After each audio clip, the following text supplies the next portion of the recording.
Assalamualaikum warahmatullahi wabarakatuh. Salam sejahtera untuk kita semua. Ya baik teman-teman, alhamdulillah pada kesempatan hari ini kita bisa melaksanakan perkuliahan yang awal, yaitu terkait qawaid fiqhiyah, dan nanti ada pengertian, ada pembagian, ada contoh-contohnya dan sebagainya. Silakan kalian dengarkan ataupun dilihat dengan seksama dan dipahami tentunya terkait nanti apa yang nanti saya jelaskan dalam video ini. Ya, yang pertama itu terkait dengan pengertian dari qawaid fiqhiyah. Jadi qawaid fiqhiyah ini terbentuk dari dua kata, yakni kata qawaid dan fiqhiyah. Jadi iya-nya itu iya nisbah, ya untuk membangsakan. Kalau bahasa Arab itu menjeniskan ya. Jadi qawaid fiqhiyah itu fiqhiyahnya itu memunculkan sebuah penjenisan atau membangsakan dari sesuatu gitu. Nah, secara etimologi kata qaidah ini adalah jamak qawaid. Jadi qaidatun jamaknya adalah qawaidun. Yang berarti asas, kemudian landasan, dasar, atau fondasi sesuatu. Baik nanti yang bersifat fisik, isi ini artinya konkret, materi, atau indrawi. Artinya bisa dilihat. Seperti apa? Seperti fondasi bangunan rumah. Yaitu ibaratkan seperti itu. Maupun yang bersifat maknawi. Ya, maknawi di sini adalah abstrak dan tak bisa dilihat. Jadi non materi atau non indrawi. Seperti apa? Seperti usuluddin, jadi dasar agama. Itu kan tidak terlihat, non indrawi seperti itu. Nah, dalam kamus bahasa Indonesia, arti kaidah itu yaitu rumusan asas yang menjadi hukum, aturan yang sudah pasti. Kemudian bisa juga patokan dan juga dalil. Kemudian untuk kata fiqhiyah ini berasal dari kata fikih, al-fiqhu, ditambah dengan ya nisbah yang berfungsi sebagai penjenisan atau juga penyandaran. Jadi semisal makiyah, madaniyah itu kan berarti pembangsaan ya, pembangsaan dari orang-orang Makkah atau Madinah gitu. Kemudian secara etimologi fikih ini juga berarti pengetahuan, kemudian pemahaman atau memahami maksud pembicaraan dan perkataannya. Ini cara etimologi. Nah, ini juga ditemukan dalam beberapa hadis Rasulullah. Salah satunya adalah dalam hadis mayuridillahu bi khairon yufaqihu fiddin. Di barang siapa yang dikehendaki kebaikan oleh Allah, maka Allah akan memahamkan agamanya. Ini salah satunya di hadis riwayat Bukhari dan Muslim. Dan yang lainnya bisa dilihat di video atau PowerPoint yang di video ini. Dari pengertian di atas ini dapat diketahui bahwa pengertian qawaid fiqhiyah ini menurut etimologi berarti aturan yang sudah pasti atau patokan, kemudian dasar-dasar bagi fikih gitu. Kemudian secara terminologi istilah Al-Aftanzani ini mendefinisikan qaidah dengan hukum yang bersifat universal, kulli, menyeluruh gitu, dan dapat diterapkan pada seluruh bagian-bagiannya. Masalah furu'iyah, yang mana persoalan-persoalan bagian itu atau juz'iyah tersebut dapat dikenali darinya gitu. Jadi supaya lebih gampang ada contohnya. Nah, secara terminologi kata fikih juga ditemukan oleh atau dikemukakan oleh Jamaluddin Al-Asnawi, yaitu al-ilmu bil ahkami syar'iyyatil amaliyatil muktasabi min adillatiha tafsiliyah, yang artinya ilmu tentang hukum-hukum syara yang praktis yang diusahakan dari dalilnya yang terperinci. Nah, ini menurut terminologi menurut Al-Taftazani ya. Jadi suatu hukum yang bersifat universal yang nanti dapat diterapkan kepada seluruh bagiannya. Bersifat universal. Nanti dapat diidentifikasikan hukum-hukum bagian tersebut darinya. Gitu. Maksudnya, kaidah yang disimpulkan secara general umum dari materi fikih dan kemudian digunakan pula untuk menentukan hukum dari kasus-kasus baru yang timbul yang nanti tidak jelas hukumnya dalam maka pakai seperti ini. Kemudian perbedaan fikih dengan qawaid usuliyah. Jadi untuk qawaid usuliyah itu adalah dalil hukum, ini objeknya. Sedangkan qawaid fikih adalah perbuatan mukallaf. Itu perbuatan mukallaf ya tentang sholat, tentang puasa dan sebagainya banyak.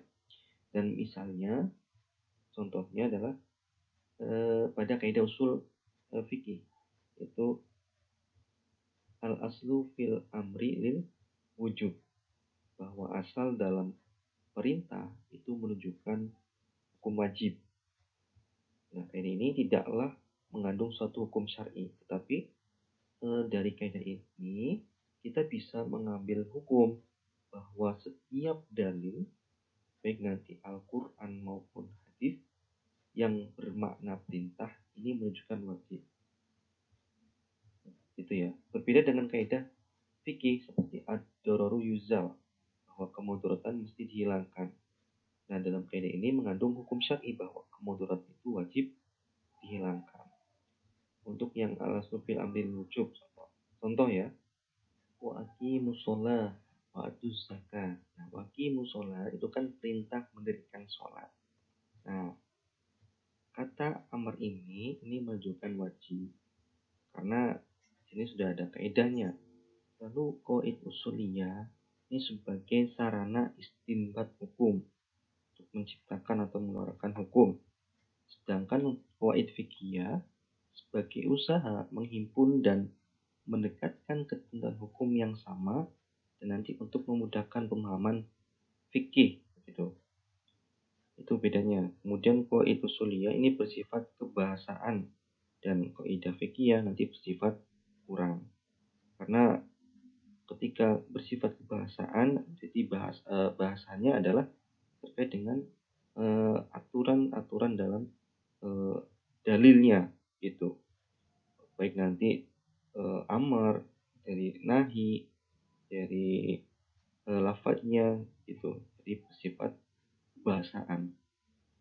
Nah, kaidah nanti yang berfikih ini bersifat ukuran karena nanti contohnya berkaitan dengan ukuran-ukuran yang nanti ada dalam kaidah ini. Misal kaidah keringanan ketika bepergian.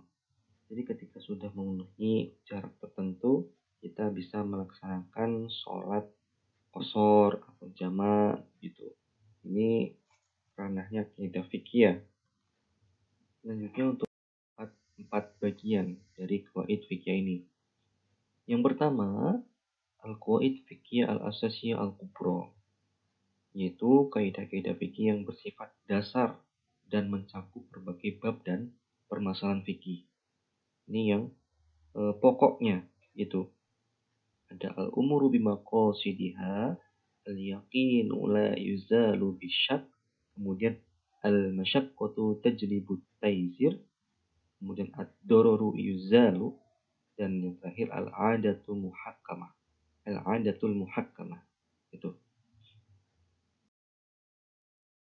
Pertama al-umuru bimaqasidiha. Jadi segala perkataan tergantung pada niatnya. Ini kaidah asasiyah kubro yang pertama. Jadi niat itu di kalangan ulama-ulama Syafi'iyah diartikan dengan bermaksud melakukan sesuatu disertai pelaksanaannya. Qasdu syai'i muqtaronan bi fi'lihi awil qasdul muqarinu lil fi'li. Jadi di dalam sholat misalnya yang dimaksud dengan niat itu adalah bermaksud di dalam hati dan wajib niat disertai takbiratul ihram. Itu barengan ya. Ini maksud dari al-umuru bimaqasidih. Ini untuk niatnya menurut ulama Syafi'iyah. Yang kedua, ada kaidah al-masyaqqatu tajlibu taizir. Jadi kesulitan mendatangkan kemudahan. Maksudnya apa? Maksudnya adalah bahwa hukum-hukum yang dalam penerapannya itu menimbulkan kesulitan dan kesukaran bagi mukallaf, ya, maka syariah ini meringankannya. Sehingga orang yang tadi itu mampu melaksanakannya tanpa kesulitan dan kesukaran. Jadi mukallaf itu ya orang yang sudah dibuatkan hukum, sudah wajib. Ya, contohnya boleh berbuka puasa pada bulan Ramadan karena sakit, karena ada halangannya. Tentunya sakit yang memang benar-benar sakit atau bepergian jauh. Ini bisa diringankan. Jadi merupakan suatu kesempitan, maka hukumnya menjadi luas, yaitu kebolehan berbuka. Lalu ada kaidah ad-dororu, kemadharatan harus dihilangkan. Ya, contohnya ini larangan menimbun barang-barang kebutuhan pokok masyarakat karena perbuatan itu mengakibatkan bahaya bagi rakyatnya, mengakibatkan kesusahan. Jadi madarat ini harus dihilangkan, harus dijauhi begitu. Lalu ada juga adatu muhakam, artinya adat kebiasaan itu dapat dijadikan pertimbangan hukum. Ya, contoh saja, contoh kecilnya menjahitkan pakaian kepada tukang jahit. Ini bukan tukang dokter apalagi bengkel gitu. Ini sudah menjadi kebiasaan bahwa yang membedakan benang, kemudian jarum, dan menjahitkan adalah tukang jahit. Itu. Dan kalau sakit nanti perginya ke dokter dan sebagainya. Ya, atau segala kegiatan yang tidak bertentangan dengan Al-Quran dan Hadis itu sudah menjadi adat yang baik, adat yang nanti bisa diterima dan dilaksanakan di masyarakat. Jadi bahan pertimbangan hukum gitu. Tapi ketika adat itu jelek, adat itu menimbulkan kemadharatan, ya maka harus ditinggalkan gitu. Ya, selanjutnya terkait dengan al-yaqinu la yuzalu bisyak. Ini keyakinan tidak bisa dihilangkan dengan adanya keraguan. Di dalam fikih banyak sekali dibicarakan tentang hal-hal yang berhubungan dengan keyakinan dan keraguan, antara yakin dan syak. Nanti juga ada don, ada wahem, dan sebagainya. Bisa nanti dibahas dalam pertemuan-pertemuan selanjutnya. Ini berkaitan dengan keadaan hati ya, keadaan orang itu yakin, apakah ragu, apakah waham atau don dan sebagainya. Contoh saja dalam misalnya orang yang sudah yakin suci dari hadas kemudian dia ragu apakah nanti sudah batal atau belum wudhunya. Nanti bisa dibahas di sini gitu, di pembahasan yang nanti mendapatkan kaidah ini lebih matang lagi gitu. Nah, kemudian ada al-qawaid al-kulliyah. Jadi qawaid yang menyeluruh yang diterima oleh mazhab, tapi cabang-cabang dan cakupannya lebih sedikit dari qawaid yang lalu tadi gitu. Seperti apa? Al-khuruju bidzoman, mendapatkan hasil. Ini saya menyebutkan saja. Kemudian al-qawaid al-madhabiyah, yaitu ada yang menaruh pada sebagian mazhab yang tidak pada mazhab yang lain. Nah, kaid ini terbagi pada dua bagian. kaidah yang ditetapkan dan disepakati pada suatu madhab. Nah, yang kedua, kaidah yang diperselisihkan pada suatu madhab. Nah, contoh ar-rakhasu la tunatu bil ma'ashi. Dispensasi tidak didapatkan karena maksiat. Itu.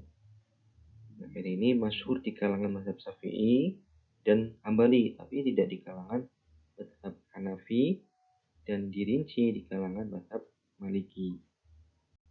Lalu ada juga al-qaid al-mukhtalaf fil madhabil wahid. Itu kaidah yang diperselisihkan dalam satu madhab. Nah, kaidah itu diaplikasikan dalam satu furu'. Jadi tidak pada furu' yang lain dan diperselisihkan dalam furu' satu madhab. Ini contohnya ya. Al-ibro bil ahal au bil hamal. Apakah hukum yang dianggap itu pada waktu sekarang atau waktu nanti. Ini contohnya saja. Kaidah ini diperselisihkan pada mazhab Syafi'i saja ya. Oleh karena itu pada umumnya diawali dengan kata hal, apakah. Dengan kaidah fikih kita dapat mengetahui prinsip-prinsip umum fikih dan nanti akan mengetahui pokok masalah yang mewarnai fikih. Kemudian menjadi titik temu dari masalah-masalah fikih. Nah, kemudian mudah menetapkan hukum bagi masalah-masalah yang dihadapi. Nah, nanti akan lebih arif dalam menerapkan materi-materi dalam waktu dan tempat yang berbeda. Untuk keadaan dan adat yang mungkin berbeda lagi. Gitu. Nah, semakin lama semakin berkembang. Kemudian mempermudah dalam menguasai materi hukum. Kemudian kaidah membantu dan menguasai persoalan-persoalan yang banyak diperdebatkan. Dan pengetahuan tentang kaidah fikih ini merupakan kemestian karena kaidah ini mempermudah cara memahami furu atau cabangnya masalah-masalah yang bermacam-macam. Dan untuk kitab-kitabnya bisa dilihat di sana dari fikih mazhab Hanafi, kemudian dari fikih mazhab Maliki, kemudian dari fikih mazhab al-Syafi'i, ada juga dari Hambali. Itu ya, terima kasih atas perhatiannya. Silakan mengajukan pertanyaan-pertanyaan yang memang belum bisa dipahami sebanyak-banyaknya. Itu. Terima kasih atas perhatiannya. Wassalamualaikum warahmatullahi wabarakatuh.